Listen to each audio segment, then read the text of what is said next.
Hello friends, welcome to my YouTube channel. दोस्तों, कैसे हैं आप सभी? आशा करते हैं दोस्तों आप सभी अच्छे होंगे। आज के सेशन में बात करने वाले हैं दोस्तों हिंदी व्याकरण अर्थात वर्ण। वर्ण हम लोग पढ़ने का प्रयास करेंगे दोस्तों। ये मैंने वर्ण विचार को पढ़ना है। इससे पहले दोस्तों मैंने पार्ट नंबर 1 वीडियो को बना रखी है। ये प्लेलिस्ट में जाकर आप देख सकते हैं दोस्तों। ये पार्ट नंबर 2 का है। चलिए दोस्तों वीडियो को स्टार्ट करते हैं। वीडियो को स्टार्ट करने से पहले आपसे एक छोटा सा रिक्वेस्ट है दोस्तों, अगर आप चैनल पर नए होंगे तो चैनल को सब्सक्राइब कर लीजिएगा। लेटेस्ट वीडियो देखने के लिए दोस्तों ऑल पर क्लिक कर लीजिएगा। यहाँ पर ध्यान से समझिए दोस्तों। देखिए यहाँ पर बोल रहा है छोटा ऊ और बड़ा ऊ, यानी हम लोग वर्ण विचार में ही हैं। छोटा ऊ और बड़ा ऊ अर्थात वर्णों के उच्चारण स्थान में है, यानी वर्णों के उच्चारण स्थान कहां कहां से होता है, इसके बारे में हम लोग समझने का प्रयास कर रहे हैं। चलिए देखिए दोस्तों, छोटा ऊ और बड़ा ऊ और प वर्ग का उच्चारण स्थान किससे होता है दोस्तों? ओठ से होता है। यानी प वर्ग में कौन कौन से वर्ण होते हैं दोस्तों? प, फ, ब, भ, म। ये यानी प वर्ग में 5 वर्ण होते हैं। तो देखिए दोस्तों, छोटा ऊ, बड़ा ऊ और प वर्ग में कोई भी वर्ण आ जाए तो उसका उच्चारण किससे होता है दोस्तों? ओठ से होता है। किससे? ओठ से। इसलिए इसे ओठस्य वर्ण कहते हैं। कौन सा वर्ण कहते हैं दोस्तों? ओठस्य वर्ण। अगर आपसे क्वेश्चन कोई पूछ दे दोस्तों कि फ का उच्चारण किससे होता है, तो आप क्या बताइएगा दोस्तों? ओठ से। क्या बताइएगा? ओठ से। क्योंकि फ जो है प वर्ग का ही एक दोस्तों प वर्ग का ही एक सदस्य है। यानी प, फ, ब, भ, इसी में से एक सदस्य फ भी है, इसलिए यह प वर्ग के सदस्य होगा। और जब प वर्ग का सदस्य होगा तो प वर्ग का उच्चारण किससे होता है दोस्तों? ओठ से होता है। क्लियर? यहां पर ध्यान से देखिए दोस्तों, ए और ए का उच्चारण स्थान, ए का उच्चारण स्थान किससे होता है दोस्तों? तो कंठ से होता है। किससे होता है? कंठ से होता है। और तालु से भी होता है दोस्तों, यानी दोनों मिलकर होता है। कंठ और तालु से होता है, इसलिए इसे कंठ और तालव्य वर्ण कहते हैं। अगर आपसे कोई पूछ दे दोस्तों ए और ए का उच्चारण किससे होता है, तो आप बताइएगा कंठ और तालु। दोनों आपका ऑप्शन होगा, यानी कंठ और तालु। क्लियर है दोस्तों? ओ और औ का उच्चारण किससे होता है? तो ओ और औ का उच्चारण कंठ और ओठ से होता है। यानी ओ और औ, ओ और औ रहेगा तो उसका उच्चारण दोस्तों कंठ और ओठ से होता है। क्लियर यहां तक? देखिए दोस्तों, ओ जो है और ये औ जो है, ये दोस्तों संयुक्त व्यंजन के वर्ण है। ठीक है? क्लियर? यानी ये एक प्रकार के संयुक्त वर्ण भी, संयुक्त स्वर वर्ण कहलाते हैं। ठीक है? यानी ये संयुक्त स्वरवर्ण होते हैं दोस्तों, इसलिए इसे कंठ ओठस्य वर्ण कहते हैं। कंठ ओठस्य वर्ण कहते हैं। ठीक है? इनका उच्चारण किससे होता है दोस्तों? कंठ से और ओठ से होता है। क्लियर? ओ औ का उच्चारण किससे होता है? कंठ और ओठ से होता है। यहां तक तो क्लियर होंगे। देखिए दोस्तों, वकार दंतोष्ठम व का उच्चारण स्थान किससे होता है? दंत और ओठ से होता है, इसलिए इसे दंत्य ओठस्य वर्ण कहते हैं दोस्तों। यानी व का उच्चारण किससे होता है? तो दंत से भी होता है और ओठ से भी होता है। यहां तक तो क्लियर होंगे। अब हम लोग पढ़ने का प्रयास करेंगे दोस्तों आयोगवाह। आयोगवाह पढ़ने का प्रयास करेंगे। तो चलिए दोस्तों, हम लोग का मेन टॉपिक आयोगवाह होगा, यानी आयोगवाह। चलिए दोस्तों, वैसा वर्ण जिनका गणना न तो स्वरों में और न ही व्यंजनों में की जाती है। देखिए दोस्तों, वैसा वर्ण जिनकी गणना न तो स्वर में की जाती हो और न ही व्यंजनों में की जाती हो, वैसे वर्णों को अयोगवाह वर्ण कहते हैं। जैसे दोस्तों अंग, अंग है दोस्तों, यहां पर अह है, यानी यहां पर विसर्ग है। देखिए दोस्तों, अयोगवाह जो होते हैं कितने प्रकार के होते हैं? तो मुख्यतः 4 होते हैं। कितने होते हैं? मुख्यतः 4। अगर आपसे दोस्तों कोई पूछता है कि अयोगवाह कितने होते हैं, तो आप बताइएगा 4 होते हैं। अयोगवाह किसे कहते हैं? तो वैसा वर्ण जो न तो स्वर में हो और न ही व्यंजनों में हो, उसे हम लोग अयोगवाह वर्ण कहते हैं। क्लियर यहां तक? अब देखिए दोस्तों, अयोगवाह में पहला वर्ण क्या होता है, ध्यान से देखिएगा। अनुनासिक। क्या होता है दोस्तों? अनुनासिक, यानी चंद्र बिंदु वाला, यानी अनुनासिक होगा दोस्तों। दूसरा होता है, ध्यान से देखिएगा, दूसरा होता है अनुस्वार। क्या होता है दोस्तों? अनुस्वार। यानी अयोगवाह का कितने प्रकार होते हैं दोस्तों? तो 4 होते हैं। पहला होता है अनुनासिक, दूसरा होता है अनुस्वार, तीसरा होता है दोस्तों विसर्ग, और चौथा होता है दोस्तों निर्नुनासिक। यानी चौथा जो होता है वो होता है निर्नुनासिक। क्लियर यहां तक क्लियर होंगे दोस्तों। देखिए दोस्तों, आज हम लोग समझने का प्रयास करेंगे अनुनासिक, यानी अनुनासिक किसे कहते हैं। ठीक है, अनुनासिक जिस ध्वनि के उच्चारण में हवा नाक और मुख दोनों से, यानी जिस ध्वनि के उच्चारण में हवा जो है नाक और मुख दोनों से निकलती है, किसे दोनों से निकलती है, उसे हम लोग अनुनासिक कहते हैं। यानी साफ साफ शब्दों में कहें दोस्तों, जिसकी उच्चारण ध्वनि नाक और मुख दोनों के सहयोग से होती है, उसे हम लोग क्या कहते हैं, अनुनासिक कहते हैं दोस्तों। उस जैसे में गांव, दांत, सांचा, आंगन, यानी ये नाक और मुख दोनों से होती है। क्लियर, यहां तक क्लियर होंगे। देखिए दोस्तों, अनुस्वार और अनुनासिक दोनों में अंतर होता है। जस्ट इसके बाद अनुस्वार और अनुनासिक में अंतर ही हम लोग करेंगे। क्लियर, अब देखिए ध्यान से समझने का प्रयास कीजिएगा। दूसरा में क्या है दोस्तों, अनुस्वार है। क्या है, अनुस्वार जिस वर्ण के उच्चारण में हवा केवल नाक से निकलती है। जब हवा केवल नाक से निकलती है, जिस वर्ण के उच्चारण में केवल हवा जो है दोस्तों नाक से निकलती है, उसे हम क्या कहते हैं, अनुस्वार कहते हैं। उसे क्या कहते हैं, अनुस्वार कहते हैं। जैसे में दोस्तों अंगूर,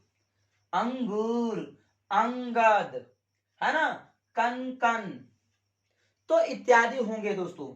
अब यहां पर समझिएगा, तीसरा नंबर है जो विसर्ग। क्या होगा, विसर्ग, यानी जिस ध्वनि के उच्चारण में ह, यानी ह की तरह होता है, उसे हम क्या कहते हैं दोस्तों, विसर्ग कहते हैं।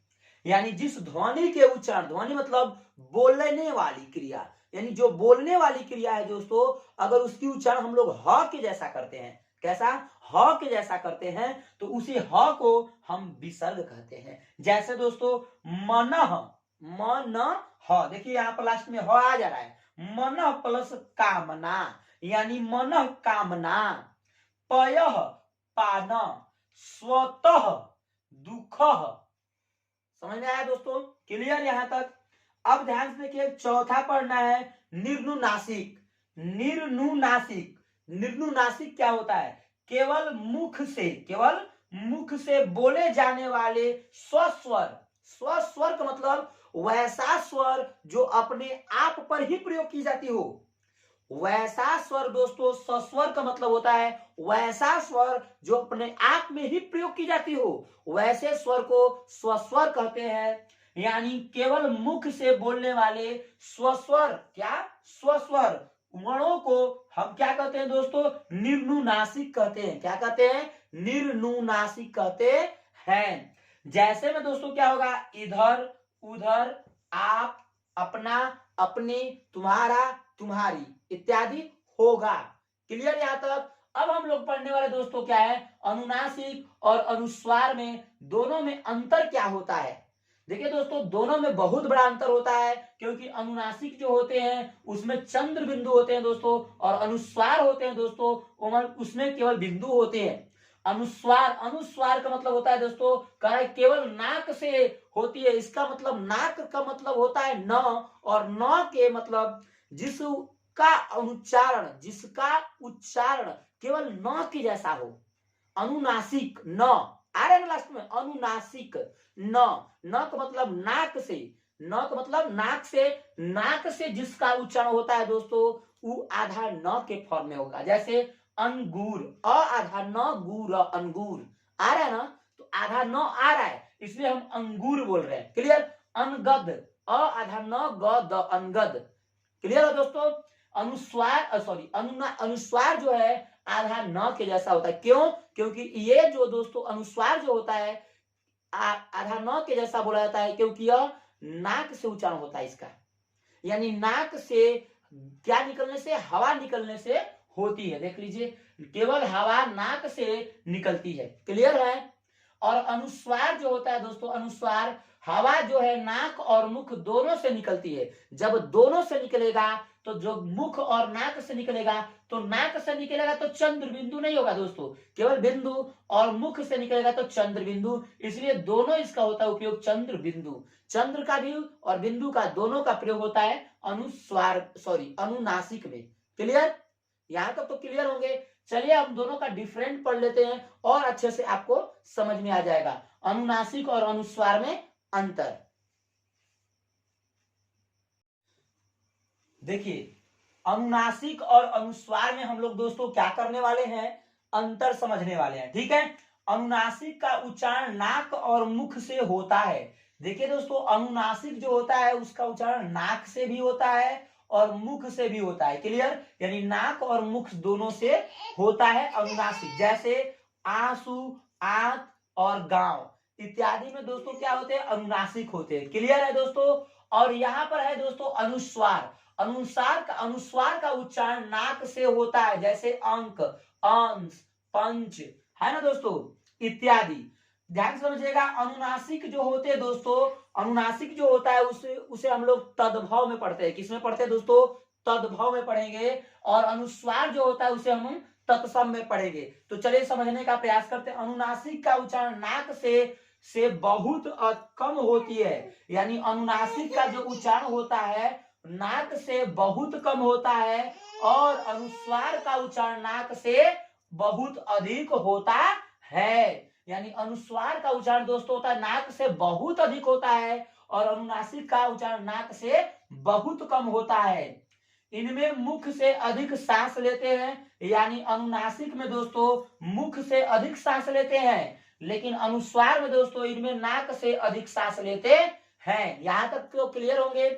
मुख से अधिक सांस लेते हैं किसमें दोस्तों? अनुनासिक से। अगर आपसे कोई पूछे कि मुख से अधिक सांस किसमें लेते हैं, कौन से वर्ण में, तो अनुनासिकीय वर्ण में मुख से अधिक सांस लेते हैं। और नाक से अधिक सांस किसमें लेते हैं दोस्तों? अनुस्वार में। क्लियर? अनुनासिक एक क्या है दोस्तों? एक तरह का स्वर होता है। अनुनासिक क्या होता है? एक तरह का स्वर होता है। और अनुस्वार क्या होता है दोस्तों? एक तरह का व्यंजन वर्ण होता है। क्या होता है दोस्तों?